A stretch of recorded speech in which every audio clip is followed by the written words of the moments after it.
Greetings, YouTubians, and welcome back to Wayne Sharp World, where today we are taking a look at another pretty new artisan cutlery knife. This is a premium model, and this is going to be one of those knives that it's going to divide people. You're either going to love it or you're going to hate it. At least that's kind of what I'm thinking. I actually am leaning towards love on this, and you'll see why. But what we have here, wrapped up in this cloth, is the Artisan Cutlery IO. Now, before I go any further into this review, I want to thank you guys for tuning in today. If you like what you see, do me a huge favor, hit that subscribe button, follow along, and I will continue to bring you the content. Now, let's take a look at some overall specs on this pretty good-looking little front flipper right here. We have an overall length coming in at 6.95 inches, a blade length of 2.93 inches, and a blade thickness at 110 thousandths. This is a premium offering from Artisan, so you are using the S90V blade steel, which is always a good steel to have in a folder. Sheep's foot blade with a flat grind, handle length coming in at 4 inches with a handle material of titanium, you guessed it.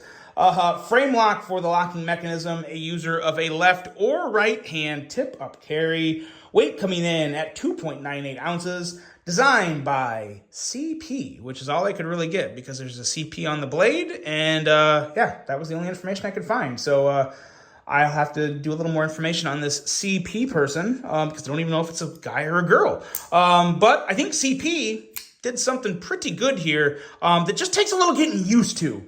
We have a price coming in at $199.99, the typical premium price for an Artisan cutlery. Let's take a look at some size comparisons real quick and then get to talking about this blade. Let's bring out the Kizer Drop Bear. That should be a pretty good size comparison. A little more length on the handle, but other than that, a very good comparison. And then the only other one I really have out here that is probably worth putting on the table, but it's just a little longer, is the CJRB Pyrite Warney, or maybe it's a lot longer, but yeah, you guys know how big the Pyrite Warney is, so there you go. That'll help at least gauge things between those two. I'm willing to bet a lot of us either have a Pyrite Warney and or the Drop Bear, because why not have both? They're both great budget knives, they're affordable, they're good stuff. This is pretty good stuff, just a little more. This is not a budget knife. Really good looking blade here. Sheep's foot blade.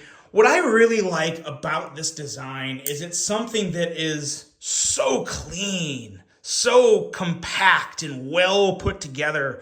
And it ties in the roots of a more traditional folder with the more modern front flipper and titanium, and it looks really good. It's a nice combination of modern refinement and old school goodness. So I really do like that. It's a great EDC blade, about 19 thousandths behind the edge.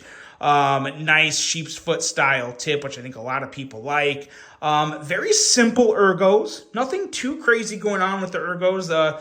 It's a flat titanium with some really nice chamfering on the side, some nice wide chamfering, and a very simple construction. So this is very much a classic style made modern. It's like the second time I've said it just in a different way, but that's really the best I can say for this knife.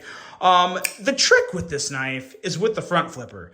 Now, you guys know me. I love front flippers. So even this one, though, it took me a second to get it down, because if you look at it up here, first of all, there's really nice jimping. That is the most important thing to take away from this knife, because bad jimping up here would have made this knife absolute garbage, would have made it unusable.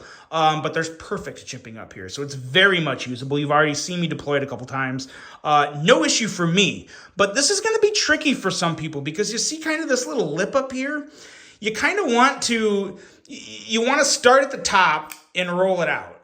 And you can do that, and you get pretty good action. But that real snappy, satisfying action, you got to put your thumb like well in front of that. You want to put it about right here, and it still kind of acts as a top flipper, but you kind of want to push down while you're pulling back with a lot of force. It takes a little more thumb muscle to kick this blade out real snappy like that, I guess is the best way to put it.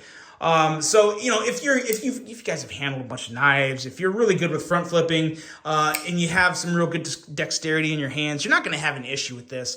But it does take a little more thumb strength to front flip this blade out. And I don't think that's really an issue for me, and I don't think it's going to be an issue for a lot of people, but it is really important to know, because if you're not used to front flippers, this is one of the last front flippers I would recommend for someone getting into front flippers. If you guys want an easy front flipper, get into something else. Get into something like Kubi Momentum. Like this is an easy front flipper. It's one of the best beginner front flippers out there. And not to say this is a bad one. I don't have anything really bad to say about this, but it's definitely more for the experienced front flipper connoisseur like myself. But it's not for a beginner. It's just not. Because if you try learn on this, you could end up hating front flippers, and they're not that hard. But once you get them figured out, once you understand it, it's actually very easy to kick this blade out, and I think the action is really, really good. I really enjoy it. This is one for me, for as much as I like front flippers, this is one that I will be carrying, and I will be, it'll be in my rotation somewhat regularly, because it's a really nice, sleek, gentleman carry. It's not too loud. Really just a really good, clean design. One that I can bring to the office and use and not have to worry about anyone getting offended or not thinking I'm gonna, get weird with it. So yeah, it's just a really good knife, really clean design, really good to bring into just about any place you could possibly legally bring a knife to. So yeah, I mean, I like it. I really do like it. It's got top-notch blade centering. It's good for just about any occasion.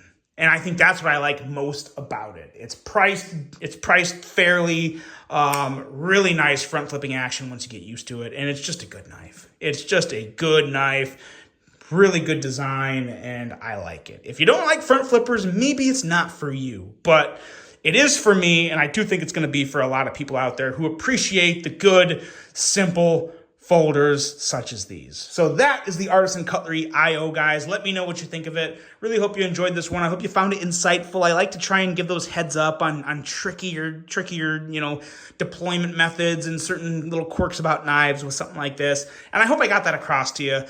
Hope you guys have a great rest of your day. And until the next one, I'm out.